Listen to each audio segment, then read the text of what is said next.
This audio presentation of soul catalysts and how to use them by Landone is brought to you by audioenlightenment.com. Copyright 2017.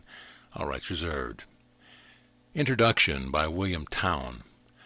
Somewhat over 30 years ago, the writer first met Landone in Hollywood, California. What most impressed him about the man at that time was his intense interest in new things, advanced ideas about food, education, art, healing, etc. From that day to this, Landone has been constantly in the vanguard of those who study, talk, write about, and apply new ideas that may be of practical aid to the individual. We are not in the least surprised, therefore, to find him enthusiastic about catalysts, and especially about soul catalysts, which he has made the subject of several chapters in this little book. In chemistry, a catalyst is an activating chemical. By the term soul catalyst, Mr. Landone means a power of the soul, spiritual power, which activates and makes possible greater activity on the part of the other soul powers. In short, catalysts are the activating powers in all things, and catalysts are also constructive. Up to the present, says Landone, all the powers man has been using dominantly are destructive. But with a better understanding of catalysts, we may look for an ushering in of a new age of constructive activity. We may expect greatly increased power of activity, and a renewing of the spirit of youthfulness, power like unto spirit, to create.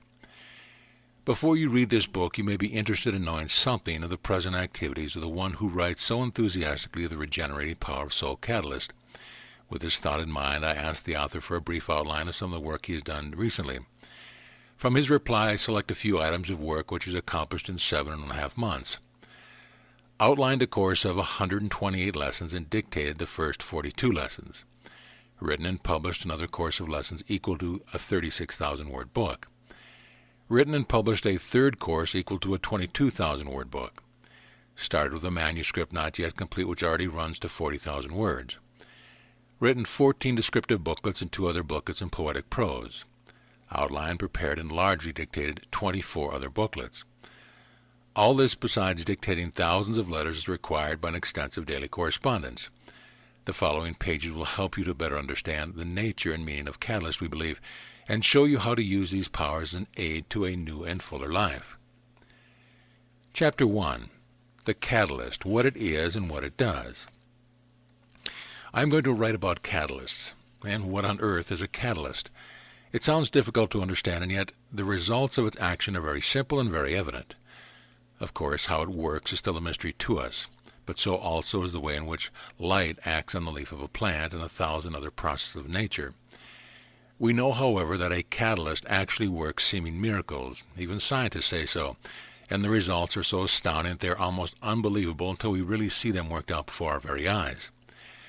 Later in this chapter, I shall tell you of the spiritual catalyst of your soul. But first, I wish to make the catalyst of science clear to you. In science, a catalyst is an activating chemical. It seems to do nothing of itself, and yet it has an astounding effect upon other chemicals near it. Moreover, although it may increase activities 10,000%, it never uses up any of its own energy. If only we could be like that. Oh, what if you could be like that, and you can? This is what I teach you in this book. Think of 4 chemicals as workers, just like 4 people working for you in a shop. Working well by themselves, each can do 5 units of work a day. But now you bring in a sort of a wooden Indian. You stand it in the middle of your shop. It does no work of itself, but it radiates some mystic influence which has an effect on the 4 of the workers. The result is a miracle of miracles. It makes it possible for each one of those other workers to do 2,000 units of work a day instead of 5.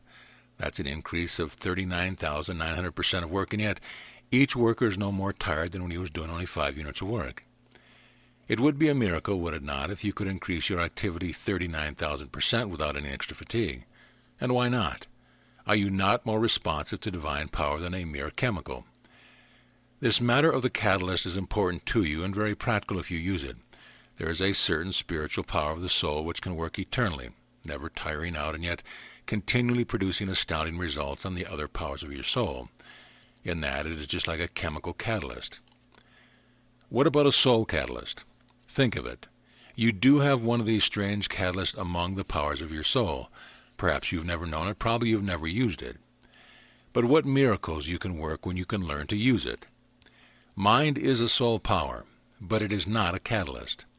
When we use mind as in thinking, we ultimately become tired. Even if we do only brain work, that is thinking, we do have to go to bed to sleep for hours each night to get rid of the effects of the fatigue. Spirit, however, never tires.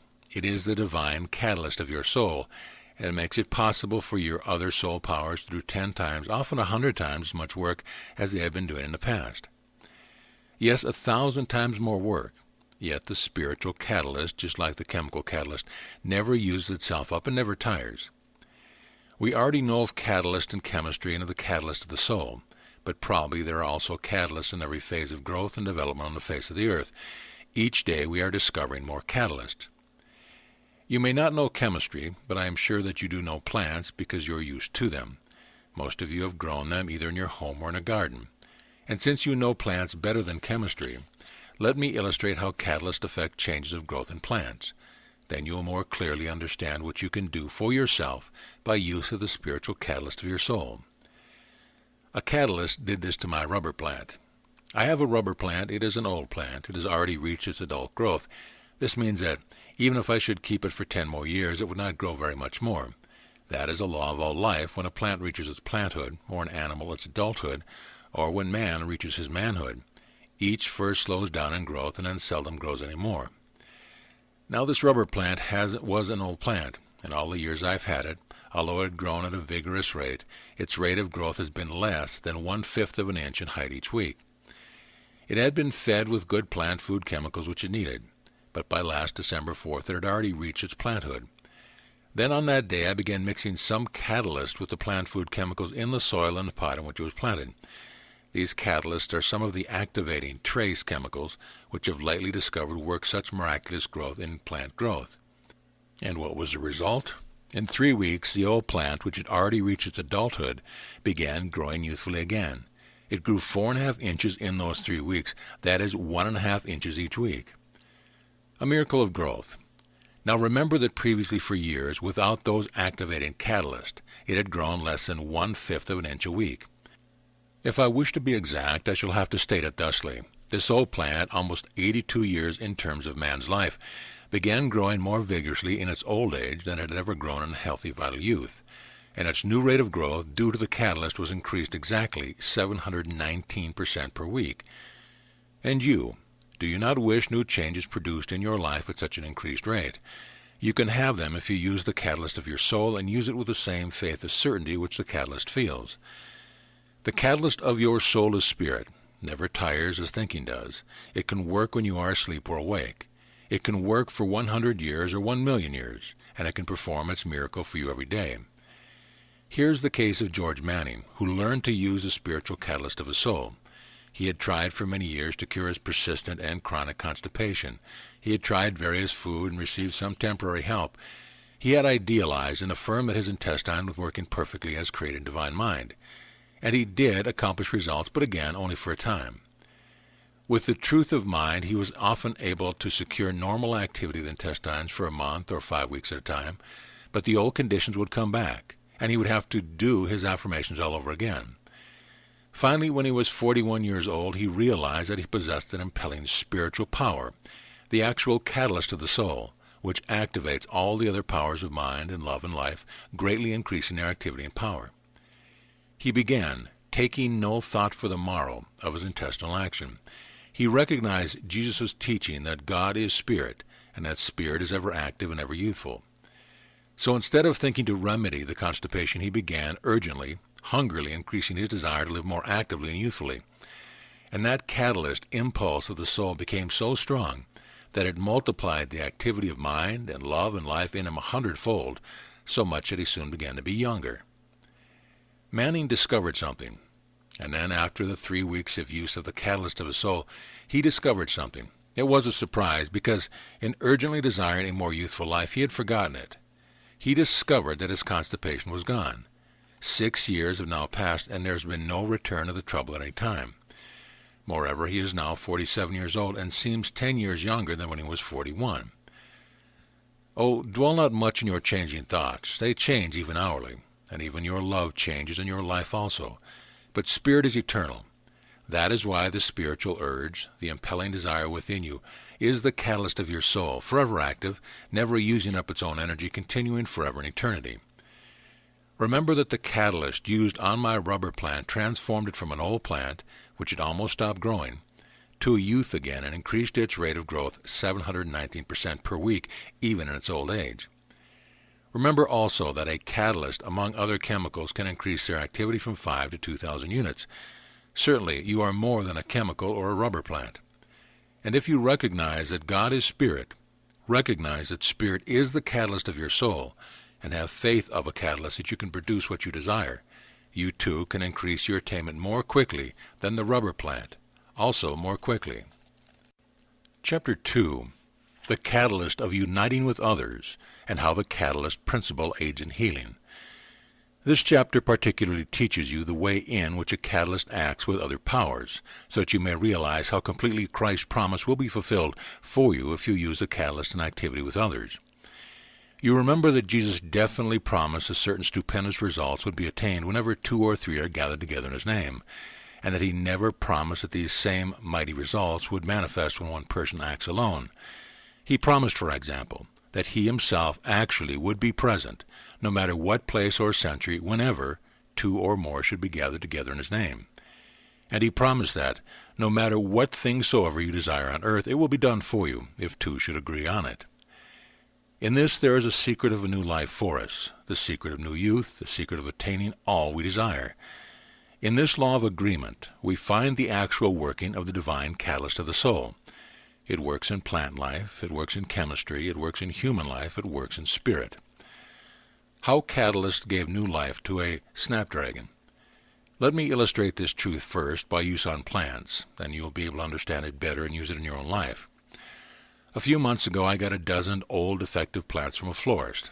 They were so defective that he was going to throw them away. One of them was a little snapdragon. We brought it down to my near-city study late one night, or rather early one morning, and the young man who drove me was tired when we arrived, about 2 o'clock in the morning. So the plants were taken out of the automobile and just showed up against the wall of the living room before we went to bed. When we got up, we found that the snapdragon had already shoved up against a radiator by someone in the house. With the increased heat in the morning fire in the furnace, it had withered. Not only were its leaves withered, but its stem was wilted and dried. The entire plant looked dead, like an old person. It was so dead that it hung down over the edge of the pot. It looked so dead that I ordered it thrown out. But unknown to me, the young man kept it and began using some plant-growing catalyst on it. To understand what happened and what you can do for yourself, think now of the body of an old man and the condition of this plant at the time. Withered, shriveled, shrunken, so near death that others would say it was impossible for him to live. Remember that this is what I said of this little snapdragon. Then when you realize what plant catalyst did for this little shriveled plant, you'll be able to comprehend what miracles the spiritual catalyst of your soul can work for you. What catalyst can do for plants and people. And since your soul is so much more powerful than the life of a plant, when you know what a catalyst can do for the plant, you will believe and have faith in what the catalyst of your soul can do for you. And just what did the plant catalyst do for my snapdragon? The young man of whom I had written began using them so that they united with the chemicals in the soil which fed all plants. It was a union of activity, the soil chemicals and the catalyst beginning a new agreement to grow. Either one, working alone, would not have worked the results, but they gathered their powers together, just as we unite the power of our spiritual desires when 2 agree. I shall tell you first what happened and how long it took. The snapdragon was revived, but not as an old shrunken plant. It came back to a young life, even youthful life.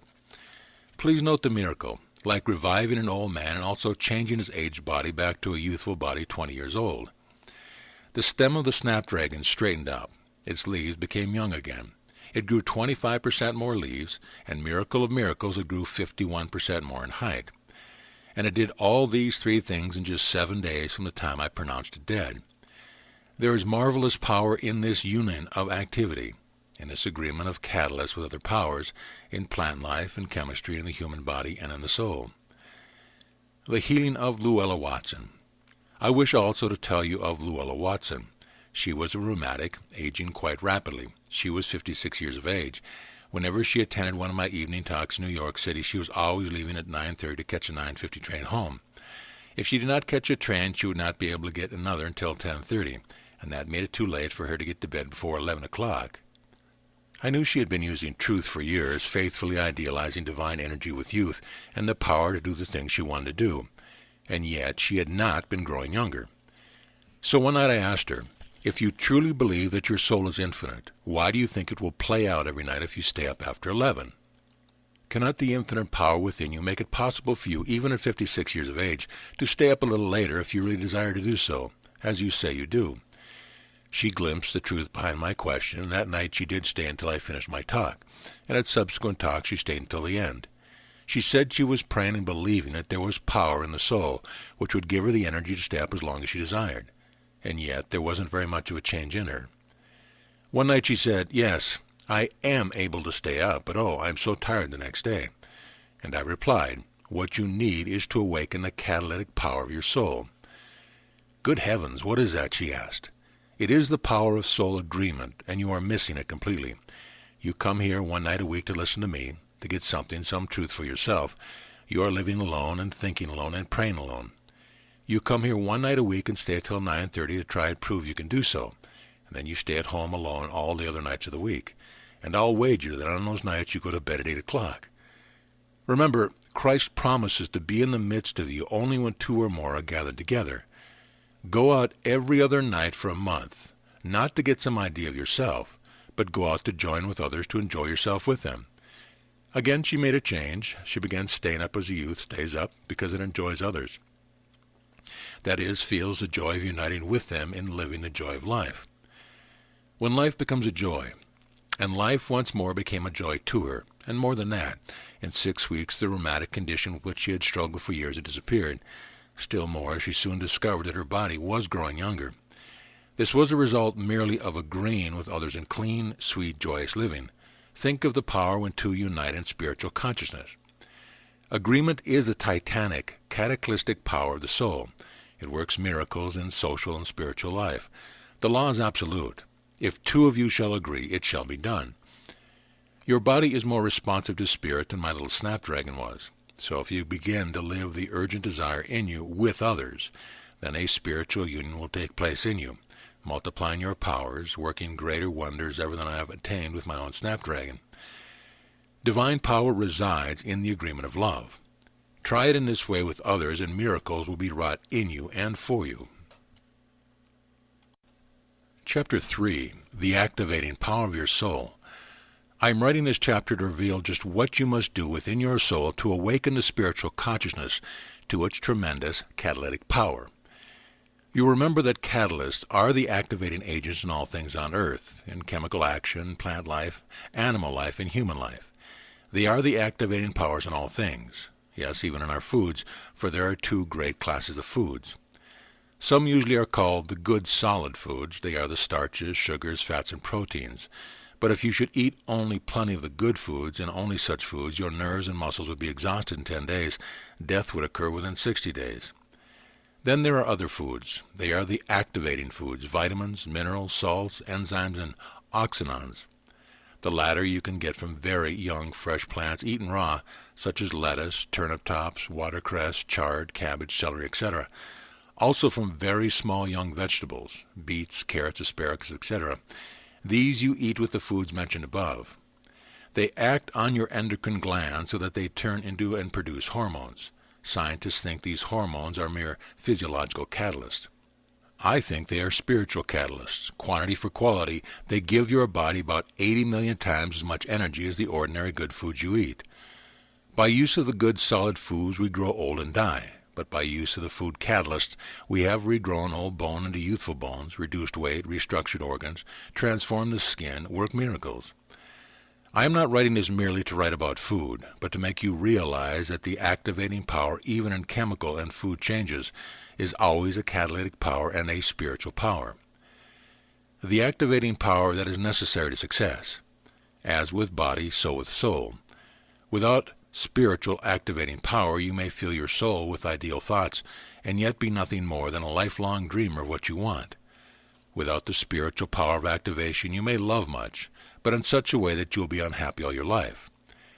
Without the activating power of the spiritual catalyst of the soul, earnest and sincere effort of mind in love and life may lead only to successive disappointments, perhaps for life.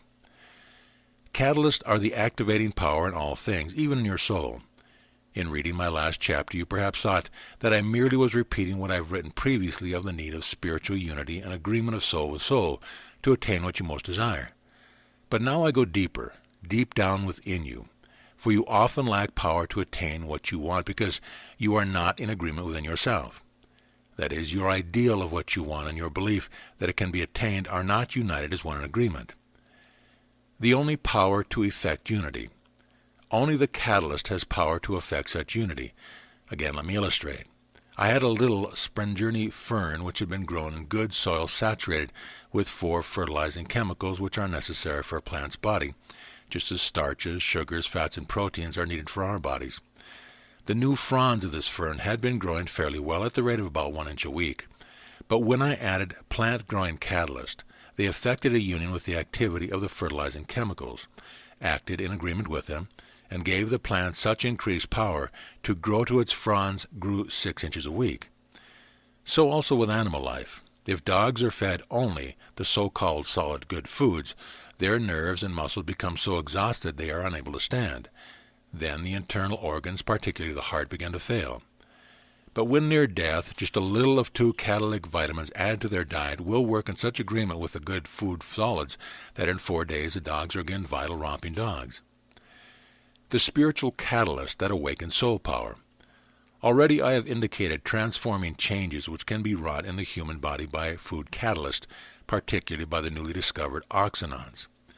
So I proceed now to the spiritual catalyst which awakens increased consciousness of soul power by uniting your ideal of what you want with your belief that it is yours so that it should have it. How to remember. There was young George Birdman out of work for 3 years. He had trouble with his memory. He had lost 2 jobs because he had forgotten important details of his work. He was almost afraid to get a new job because, as he said, "My power of memory is gone. I often forget even little things I want to do for myself." "Are you in love?" I asked. "Yes," he said, and his face lighted up. "Do you forget to keep an engagement with a little girl when you have arranged to go out together for an evening?" "Well, never." "Do you forget other little things about her, or what you plan to do when out with her?" "Oh, no, I'm thinking of her all the time." "Well, then," I replied, "you have not lost your power of memory. There is something which works and makes you remember when you deeply want it to work. For example, your idea of spending the evening with the girl you love and your belief that it is possible to be with her, these 2 are in agreement, that is united, so that you do not forget them. Then your urgent desire to be with her activates you so that you unite with them in action, and the result becomes an actuality. But there is no such love and urgent desire in connection with your daily life or the work of the jobs you have held. You are not in love with these other things, and that's the basic cause of most failure to attain health or abundance or happiness or any other thing in life. Multiplying power. God is love, and in order to attain what you want, there first must be love of the thing you want. Second, when urgent desire is felt in the mere presence of love, there is agreement and union deep within. And the power of the soul is multiplied 1,000 times, so that what things soever ye desire, ye shall have them. Now for 3 days, vision the details of what you want to do in the ordinary things of life. Visualize each one as though it were a sweetheart, as though each were something from which you wish never to be separated. Long for union with each of them. There is no such thing as loss of power of memory. It is merely lack of enough love of the thing wanted and lack of use of the catalytic power of longing, urgent desire. And the other phase of your problem is that you are not seeking work. "You're wrong there," he replied. "I've been trying to get a job for 3 years. "Well, that's just the trouble," I said. "Trying to get a job is one thing. Loving work and urgently desiring to do something is another. Few people like to have you come around to get something from them. Everyone loves to have you come to give them something they want. A soul catalyst must be spiritual in motive. That means it must be an urge that reaches out to do something, and particularly to do it for others." How to find jobs. If you activate your soul with love of something you want to do, united with the desire to work instead of just to get a job, you will find it difficult to choose from the many jobs offered you. If your soul is thrilled with a great urgent desire to do the kind of work an employer needs done, a desire so great that you even forget that you are seeking a job, the employer will grab for your services because you are offering something to him which he greatly desires. This is the secret of the spiritual catalyst which multiplies the power of the soul. God is love, and if you want God power to work with you, there must be love of whatever you want, as well as love for the possession of it. And there must be an urgent desire to effect the union of the ideal of what you want with your faith that you shall have it. Believe that you receive them and you shall have them. It does not come out of thin air. It comes from the depth of spirit. Such faith is a spiritual result. It is the result of a union of the love of what you want with the catalytic power of urgent desire. When these are in agreement, unified as one, then you shall have. Chapter 4. Soul Catalyst for Man's Use. The world today has a tragic need of great constructive powers. It is 7,000 years since universal love was taught in India, and 2,000 years since Jesus proclaimed brotherly love in Judea. Yet today 20 million men are prepared for war, to kill and slaughter each other, and other tens of millions are in want. The age of destructive energies has reached its zenith, and certainly now we need some great constructive spiritual power to establish new conditions on earth. Then also, even from the standpoint of man's individual development, we ourselves need to use more constructive powers than we have used in the past. It is amazing to realize that man has used dominantly only crude powers which tear down everything he tries to create. In contrast, God, in his creation of the universe, used constructive powers. These constructive powers are spiritual catalysts. Man has not used them generally, but since man is made in the likeness of God, why should not man use these same constructive powers? In writing here of catalyst, I want to state at once and very definitely that I am writing of soul catalyst. In chemistry, let me repeat, a catalyst is any substance which, by its mere presence, astounding increases activity without using up its own energy of substance. In spirit, a soul catalyst is a soul power which, by its mere presence, increases the activity of your mind and body thousands of times without exhaustion or using up energy. 7 soul catalysts. There are 7 soul catalysts. You remember at the beginning of this chapter I stated that man always has used destructive energies. Perhaps you thought that was an exaggeration. So let me make another truth clear. What I am about to write is so astounding that it will make you gasp. There are 3 phases of this truth. First, all of the powers you have been using dominantly all your life, and all powers man has used for years, are destructive. They give us energy, but every one of them tears down and destroys the form and structure of everything we try to build up. We use heat waves, but let heat waves surround a cake of ice and its form and structure are destroyed.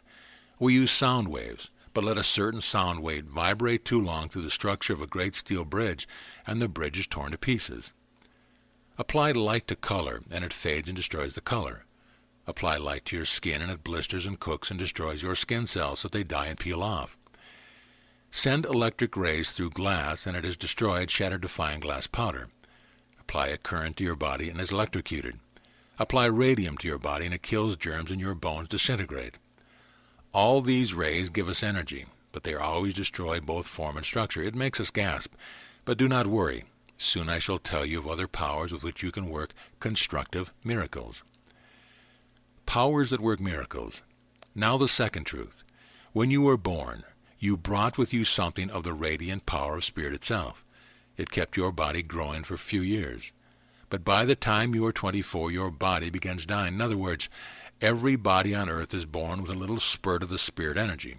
But after its 24th year, it spends all the rest of its time here on earth, slowly dying year by year. List the powers you use. You get heat within your body from the food you eat. You get light from the sun. You get electricity from every breath you take and from electric space. You use mind in the thoughts you think and the ideals you visualize. Yet you face the old problem. Most of these energies always are tearing down whatever you try to build up. The proof of this is that even with the wisest physiological aid and the most consecrated use of mind, your body still spends most of its time slowly dying. Yet it need not be so, for God made you in his own image. There are other powers for you to use. They are catalytic powers, the only constructive spirit energies of the universe. God did create the heaven and earth, and all he created has power of continuing itself. But certainly, if God had tried to use the energies which man has been using, those energies would have destroyed what God wanted to create. So God used other energies. God used the Elohim rays. These are millions of times more powerful than sound waves or heat, light, electricity, yes, even millions of times more powerful than mind itself. I'm not using the word ray in a fantastic sense. Scientists now use it for such particular groups of energy such as X-rays, radium rays, cosmic rays, etc. The 7 constructive rays. The 7 Elohim rays are the constructive rays of the universe. They are spiritual catalysts. They always build up form for actual manifestation. Have you ever wondered why God needed 7 days for creation? Remember, each day produced a different result, and hence a different power must have been used. The Hebrew word translated God in the first chapter of Genesis is not translated correctly. It is Elohim. Elohim is plural, but certainly this does not mean that there were several gods. It must mean something else. New knowledge of Hebrew reveals that it means the powers of God. Heaven and earth were created by 7 powers which were used by God. Now the third truth. Every one of these 7 powers is a constructive power. Each is the very opposite of the kind of energies man has been using on earth. Each is a spiritual catalyst. Soul catalysts are different from the energies man has been using. They not only give man energy, but they also are mysteriously multiply it 10,000 or 20,000 times and always build up and construct form and structure.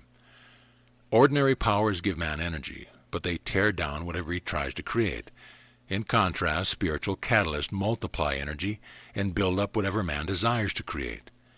And miracles may be wrought by the use of these powers in building up and giving form to your desires, so that they become real actualities. In my next chapter, I shall definitely name each of the soul catalysts and define its particular power. When you consider that man for ages has been using only the destructive energies in his work on earth, when you consider that he has been trying to build up a continuously youthful body, but he has used only those energies which continually tear down his body, so that it begins dying before it is 24 years of age, and slowly continues dying. And when you realize that man now is discovering the use of the constructive rays of the universe, the catalyst of the soul, then you will realize the significance of these truths. Then you will realize what you can do for yourself as you become responsive to those powers and build up form so responsive to spirit that its structure will endure and its youthfulness continue. When we learn to use the constructive powers of spirit, destruction will cease and all earth will be changed. This is the new Christ birth on earth. Chapter 5. Unused Powers of Spirit. Man already has, by using only a teeny part of his powers, created 100 miracles. Machines which can fly around the world, little sound cups by which we can talk from New York to Tokyo and Buenos Aires, and even machines which think, sort of, and tell the source of color rays from suns 10 trillion miles away. Other machines which can classify 10 million long numbers every 20 minutes, a feat man would not perform in 300 years. I see man awakening.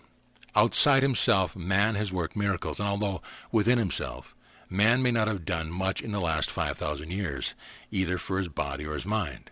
Yet I am not discouraged, for today I see man awakening to the fact that he can use the unknown energies which God uses.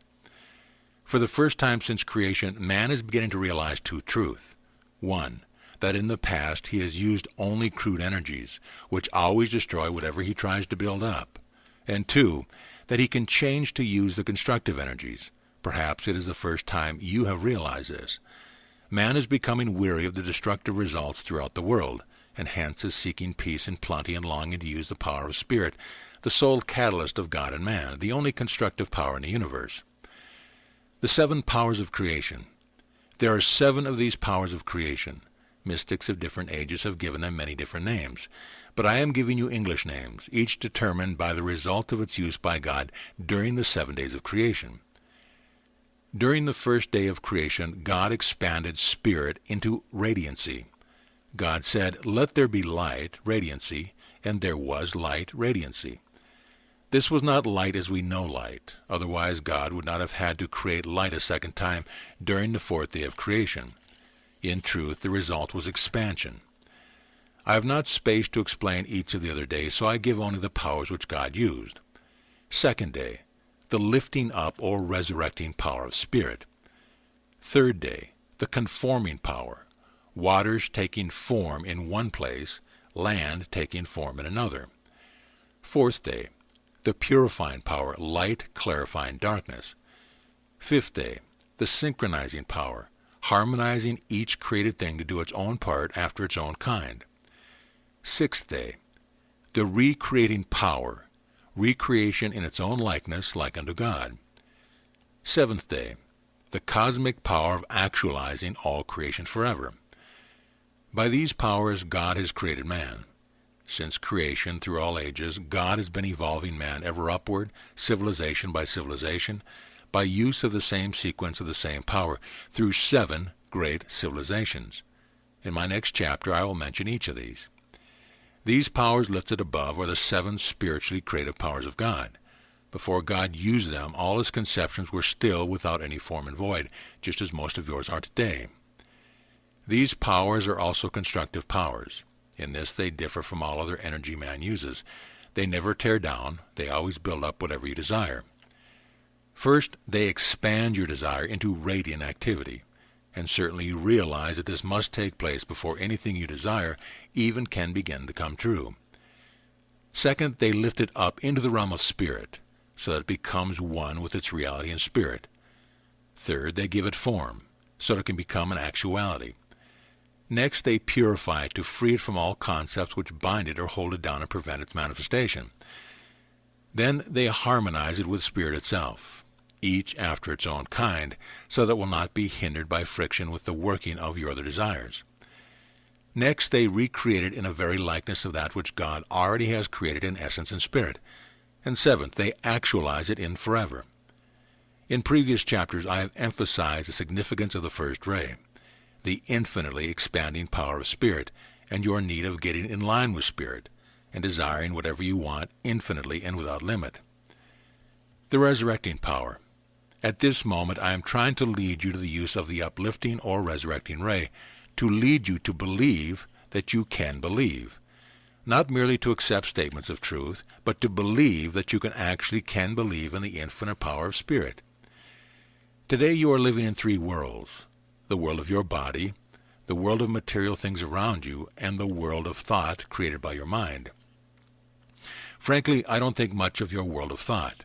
Right now you are worrying and wondering if you will have clothes you want this year, if you're going to grow older, if your loved ones are going to be able to make ends meet, and 1,000 other things. Be certain of this. So long as you live in a world of thought, you will be bound by thoughts. To rise to the world of spirit, you must transcend the world of thought, recognize that God is spirit, and take no anxious thought of the morrow. Oh, what can I write to give you the uplift to believe that you can have faith in a power of spirit so titanic that it transcends all power of thought such as you have used in the past? The catalytic powers of your soul. I am not exaggerating what I am writing of the astounding catalytic powers of your soul. Let me illustrate by mere catalytic food substance in your body.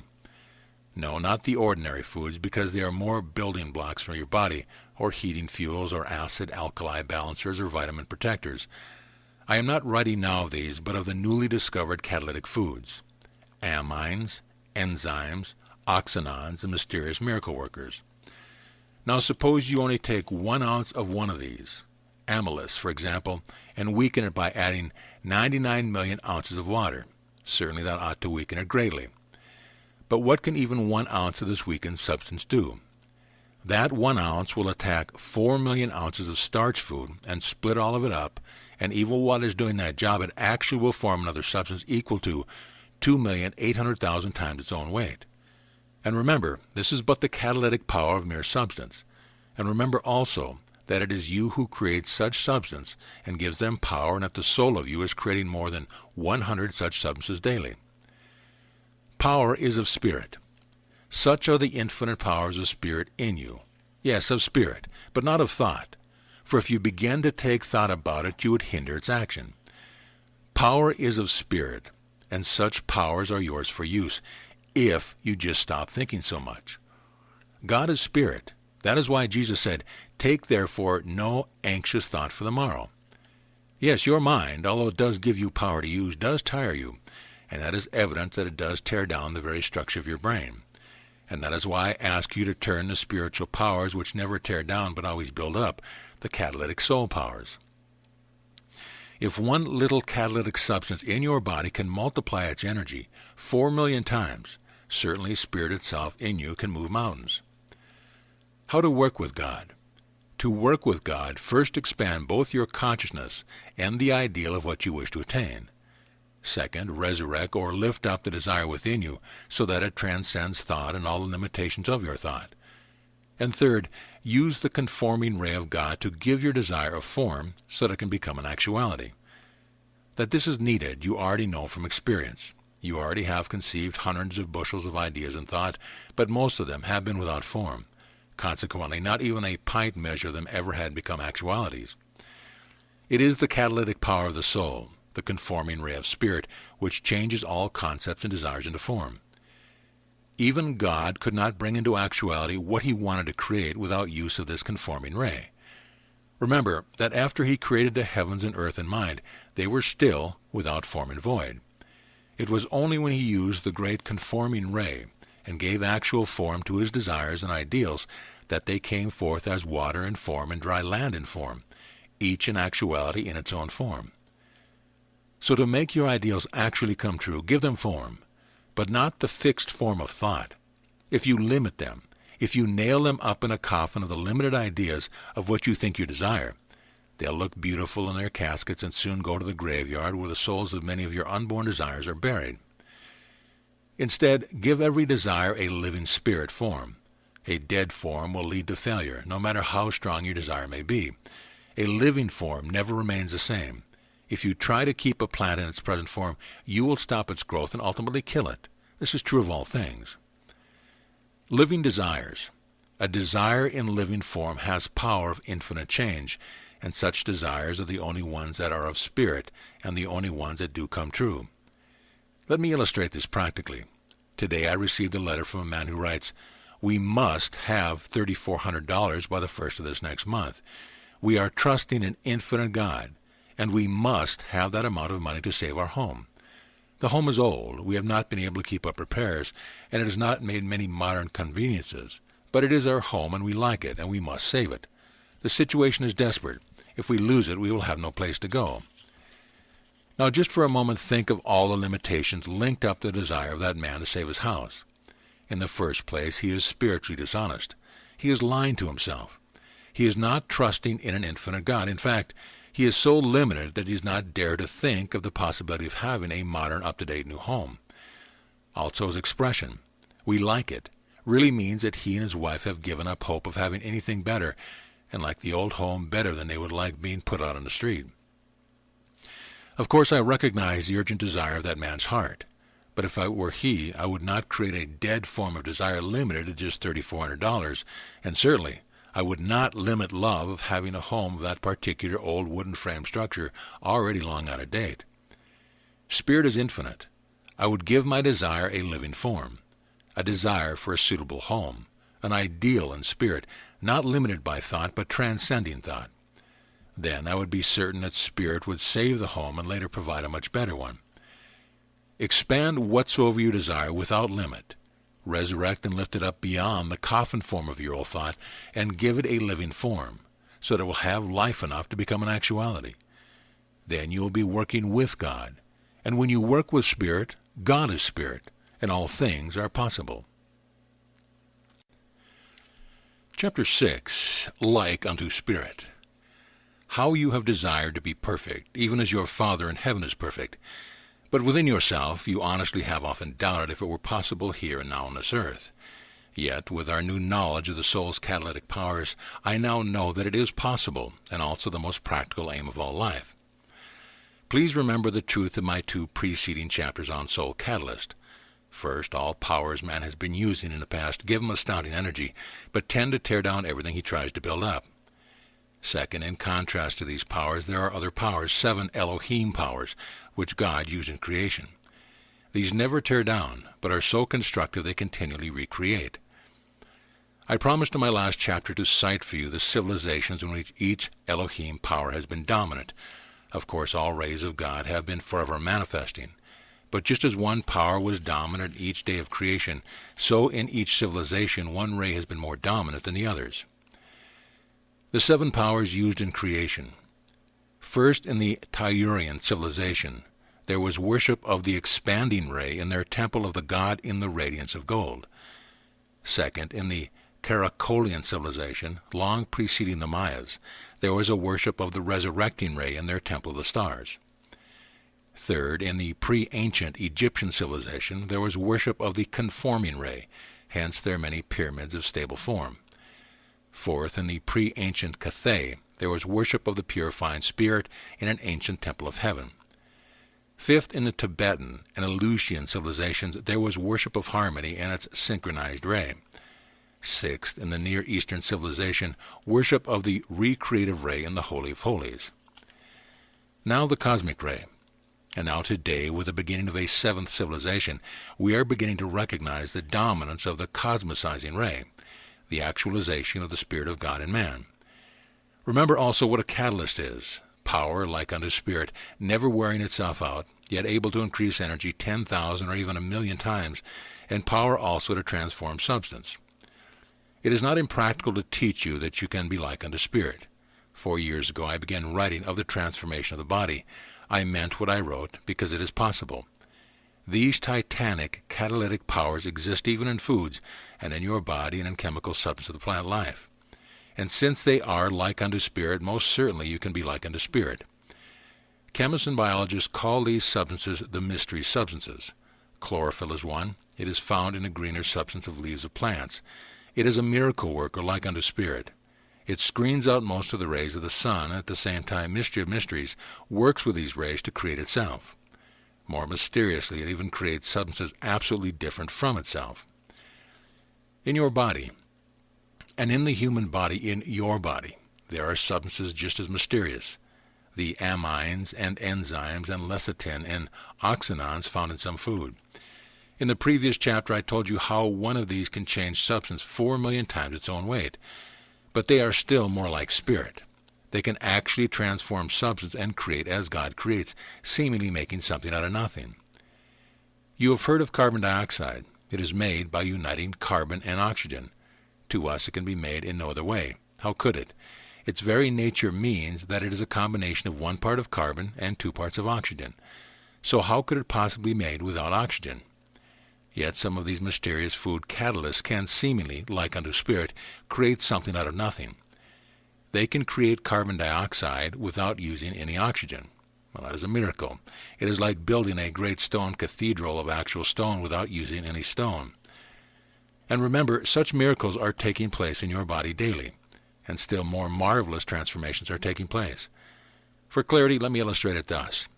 1 tiny unit of one of these catalysts can smash and grind to bits 4 million units of substance as common as clay, and then, miracle of miracles, it can turn crude substance into 3 million units of finer material comparably as precious as diamonds, emeralds, and rubies. Since such processes are taking place in your body, you do already possess such power within your body, and yet you yourself seem to lack such powers of spirit. And why? You seem to lack them only because of your limited thought.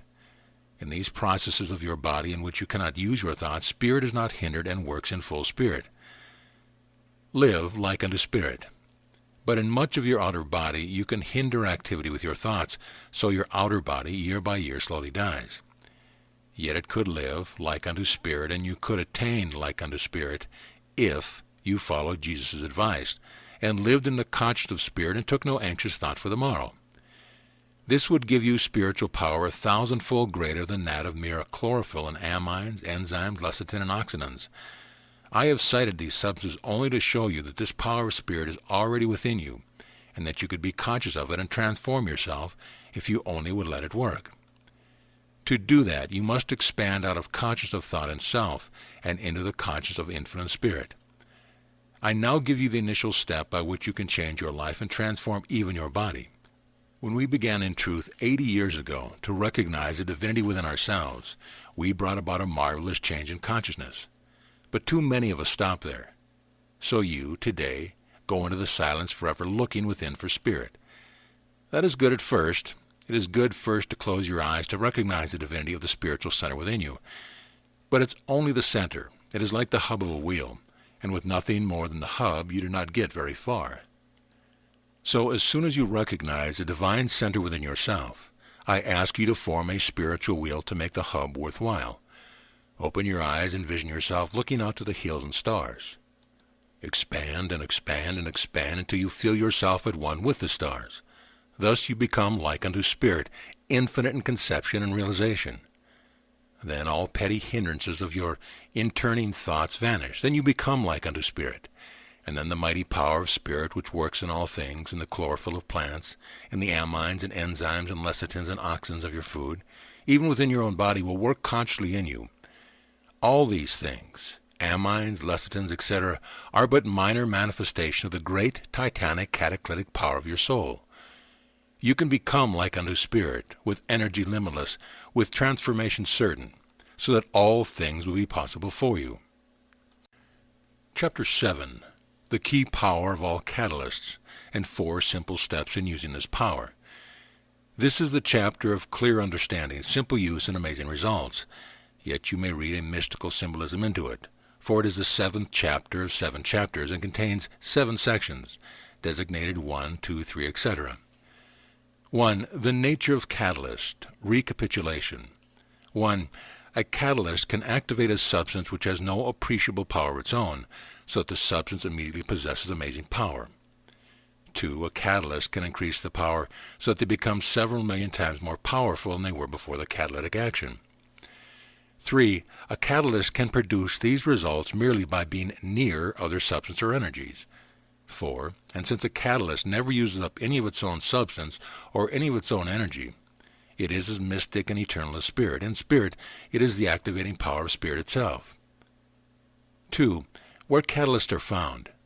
Catalysts multiply chemical energies, activate plant growth, transform animal life, are found in some foods, activate physiological process, vitalize bodily cells, and are also, I believe, the supreme spiritual powers of the soul. 3. The terms used. The subject is so new that it is still difficult to find terms which clearly define catalyst. Hence I've used terms which you already know, such as spiritual urges, unifying powers, constructive energies, the 7 Elohim powers of God, etc. I might also use a true interpretation of the cubic spaces of the mystic chambers of the Great Pyramid to reveal its prophecies of these same powers and their uses. But to make the subject simple and practical, I here teach you the key power of all soul catalyst and the 4 simple steps of how to use it.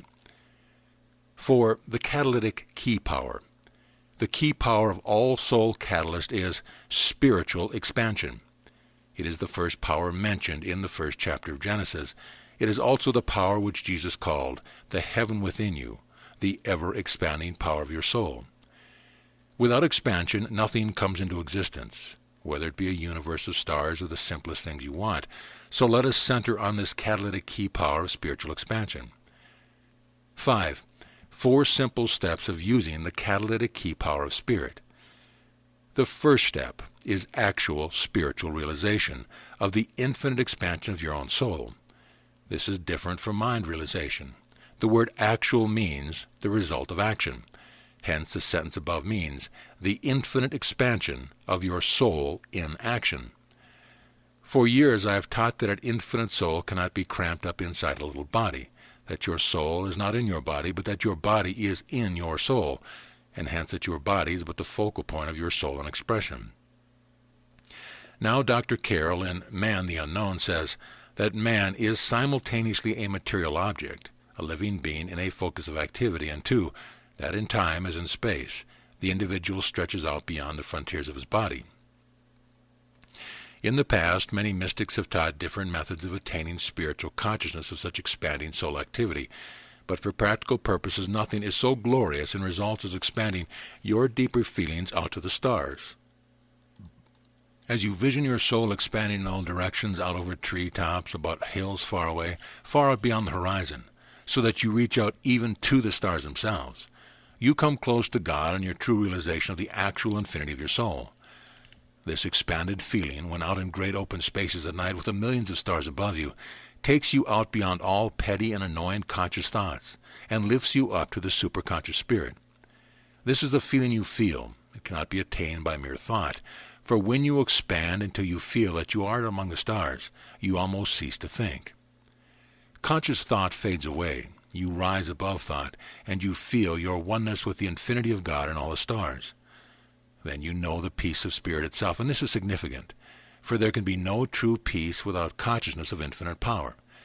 That is, only when you feel so much spiritual power that you know that no problems can ever disturb you, that you are at one with the true peace of spirit. This is evidence that this first step of expanding yourself out to infinity multiplies your consciousness of power. If it did not do this, you would not feel the infinite peace, which comes only from knowing that you have the power to handle all problems of life. This expansion in spirit, which gives you multiplied power, is the first step in attaining all you desire. The second, practical step is the expansion of the desire of what you want. Nothing hinders attainment of anything more than limited and cramped desire, yet most of your desires have been and still are very limited, because you have used only thought desire, and have not yet dared to use the catalytic spiritual power of your soul to expand out into the infinite, to desire infinitely and believe infinitely that you can attain infinitely. Even followers of truth sometimes concern themselves so much with limited desires in demonstrating little things that they often fail to attain greatly. Of course, you do want the little things of this life, but when you use the catalytic key power of spirit to expand your desire, then the little things are included, and all these other things shall be added unto you. That is why I have previously urged you to get away from trying to heal pimples and to work instead for limitless vitality of all the body, and not try to demonstrate pennies when you are surrounded by the soul's infinite wealth. Limited desires are in opposition to the catalytic power of spirit. They are also ridiculous, like living in the midst of millions of $10 bills and limiting affirming that God will give you a dime. So the second step is to rise above the limited desires of thought, and to use the catalytic key power of your soul to expand your desires limitlessly. With God, all things are possible, but God is spirit, and limited desires are never in line with spirit because spirit is infinite. Only as you expand your desires so that they approach infinity do they become like spirit. Then spirit works with you to give you what you want, and the greater the desire, the greater the attainment of all things you desire. Vitality, wealth, happiness, and the glorious attainment of spirit. Remember, the first step is the expansion of yourself out into infinity, so that you are in tune with the infinity of spirit. And the second step is the expansion of the desire of what you want, so that it will be in line with spirit. Now, the third step is the expansion of some idea or feeling of yourself out into the actual form of what you want. Jesus states that the heaven within you is the ever-increasing expansion of your soul. That means expanding out from yourself to infinity. So, of course, hell must be the opposite, that is, contracting or trying to pull or draw or attract things from infinity to you. Yes, I know that some of you have attracted things you have wanted, but by your use of such attracting and contracting power, you have at the same time been doing something else which ultimately leads to failure. That is, you have been building up the habit of soul contraction, and hence year by year you have been able to demonstrate less and less for yourself. Everything that is permanently attained comes from the expansion of the soul out into the form of what the soul desires. Everything man has produced on earth, whether a chair, a dishpan, or a cathedral, is the result of some conception of some man's mind, which he has at some time expanded out beyond himself into actual form. Every great invention or discovery has become an actuality only as the soul of the inventor or discoverer has expanded his concept out beyond himself. Our airplane, for example, came into existence because the souls of the Wright brothers dared to expand their ideas of an airplane out beyond the conception in their mind. Thus they produced the actual form of the thing they had conceived. Oh, please realize that you yourself, without intending to do so, have often worked in opposition to this law. When you want abundance, you do realize that all abundance exists in spirit, and that the heaven of this abundance is within you in the form of some divine idea. So far, this is spiritually right. But at this point, you often do the wrong thing. Although you do recognize that all abundance is already within you, yet you try to draw or attract it to you. Instead, you should expand it out beyond yourself, so that it can take actual form for you to use. Since thought often works as a contracting power, it is very wise to make much use of this third step. In truth, the only power which gives the soul the daring to push its concept out into actual form is the catalytic key power of spiritual expansion. Yes, I know that for a time you can draw things to you, but by doing so you develop a thought contraction until it becomes a habit. Then you are not able to demonstrate even that which you have demonstrated in the past. There is a better way, the way of the key power of spirit, limitless and forever expanding, reaching out infinity to produce in actual form whatever you desire and enfolding whatsoever you want. Yes, you should actually expand your consciousness enough so that you can feel that you are big enough to surround and enfold what you want. Then and only then can you embrace what you want in love and spirit and actually make it yours. And by this means, your soul will ever build up the habit of increasing spiritual expansion so that you will create more and more for yourself. The significance of these first 3 steps is this. 1. Unless you expand your consciousness enough to reach out into infinity, you will have such a limited idea of yourself that you will have no right to attain what you want. And 2, unless you expand your desire of what you want, you cannot have faith enough to believe that all you want is yours. 3, unless you have the daring to expand what you conceive out into actual form, you are too limited to make wise use of what you want, and spirit will not give it to you. The 4th practical step is the expansion of your soul in love. Much of the happiness and joy and glory of the friendship and loves of the past may now be lost to you, because you have not been using this expanding, catalytic love power of the soul. Old friendships have faded, and your soul has not been expanding enough in love to form new friends and new loves and more new friends and more new loves. And if you continue the contracting process, you may approach the end of life here on earth, as many people do, with but 1 or 2 close friends, sometime with none at all. Increasing friendships, increasing loves, and increasing joy and peace of life comes only as your soul forever expands in love. Moreover, this expansion of the soul in love is the only spiritual means by which you always permanently attain all other things you want. If you want continuous prosperity, it must be attained in union with others, and only as you expand your soul in love to desire and to do for and with others that which you can wish and desire for yourself will you attain permanent abundance. So also health. You may today desire freedom from pain and the peace that comes with such freedom. But the more you center and contract your thought, trying to bring freedom from pain to yourself, the more you center thought on yourself. And self-thoughts are not of spirit and do not permanently heal. But in contrast, if you expand your consciousness of love to help and heal others who are also suffering from pain and who long for peace, you will, by expanding in love to help them, become so completely unified with infinite love that both their pain and your pain will disappear as by mystic magic. So these are the 4 basic steps. 1. Expand yourself out into infinity so that you will feel infinite power. 2. Expand your desire of what you want so that you will not cramp it into nothingness. 3. Expand whatever you want out beyond yourself into actual form so that you can have it to use. And 4. Expand your soul in love so that all you attain will bring you peace and joy and happiness and power. 6. Mighty powers of catalysts. I have tried by many illustrations to give you an idea of the titanic power of catalysts, but mere statements are inadequate. So perhaps if I turn a scientific statement about one of the digestive catalysts into a word picture parable, it will make the power of catalysts more real to you. The scientific statement is this: 1 part of 1 digestive catalyst can hydrolyze 4 million times its weight of starch, and out of it form 2.8 times its weight in maltose. Now let me turn that statement into a vivid word picture parable.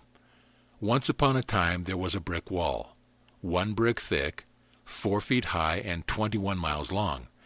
It contained 4 million ordinary bricks and was solidly built.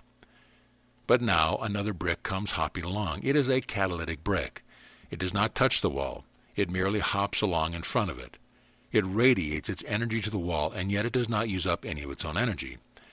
Nevertheless, as it passes, all the 4 million bricks of the wall crumble into dust. And by the time the catalytic brick has hopped to the end of the wall, another miracle has been wrought. The dust has been magically transformed into something else. Instead of mere crumbled brick dust on the ground, 2,800,000 beautiful porcelain vases now stand where the old brick wall used to be. This sounds impossible, Yet it is a true word picture of just what is told in the scientific statement. It is a true picture of the amazing power of the chemical catalyst working in your own body and the power of the spiritual catalyst of your soul. Never again doubt the story of the loaves and fishes. 7. Are they practicable? Remember, a catalyst never uses up any of its own substance or any of its own spirit energy. Hence a catalyst is spirit, for nothing but spirit is eternal and tireless in action. And since catalysts are spirit, they are found in all of God's creation. Is it practical to use them? If you were a chemist and wished to obtain free oxygen from potassium chlorate, is it practical to heat the chlorate and wait 40 days to obtain 1 unit of oxygen? Or would it be more practical to add a pinch of catalytic magnesium dioxide and obtain 40,000 units of oxygen in 40 minutes? Or if you wish to grow plants, should you let them struggle for weeks to attain a reasonable growth in soils containing only fertilizing chemicals? Or is it more practical to add a few catalytic chemicals to your fertilizers or to the solution you use to water your plants, so that the plants can attain phenomenal growth in 1/10 that time? Judged by results, one of my Chinese plants on which I've used catalytic chemicals has grown more in the last 8 months than it previously grew in 8 years. And lettuce plants on which I have now used catalytic chemicals for 9 days are already 6 times the size of those of which no catalytic chemicals have been used. Or if you're thinking of the process of your own body, would God have been wise if he had created your digestive juices free of catalyst, so that it would take those juices 30 days to digest the starch of 1 little slice of bread? Or is it practicable to have catalyst in your digestive fluid, so that 1 catalytic unit can digest 40,000 units of starch in 30 minutes? Is it not very impractical to eat mainly of the heavy material foods and hence, year by year, build up a heavier and less active body to drag around? Or is it practical to eat foods containing catalytic substances which astoundingly activate and multiply the energy and power of your body? Is it wise to live in such a way that you continually contract your life, less friends year by year, less wealth, less income, less activity, less youthfulness? Or is it practicable to use the expanding catalytic powers of your soul, eternally and tirelessly active, forever expanding your consciousness, forever increasing your activity, augmenting your youthfulness, and multiplying your peace and love and joy and power 1,000-fold? If you wish slowly to contract your powers, shrinking and cramping your life, living less and less year by year, slowly dying all the time, then the use of the spirit catalyst of the soul is not practicable for you. But if you wish to rise above all the limiting thoughts of mind and conditions of life, if you wish to transform your body, if you wish to expand infinitely, so that you actually know that you are infinite, living here and far out among the stars at the same time, actually at one with God, then it is practicable to use the catalytic powers of the soul and rise to mastership. End of lesson. End of book.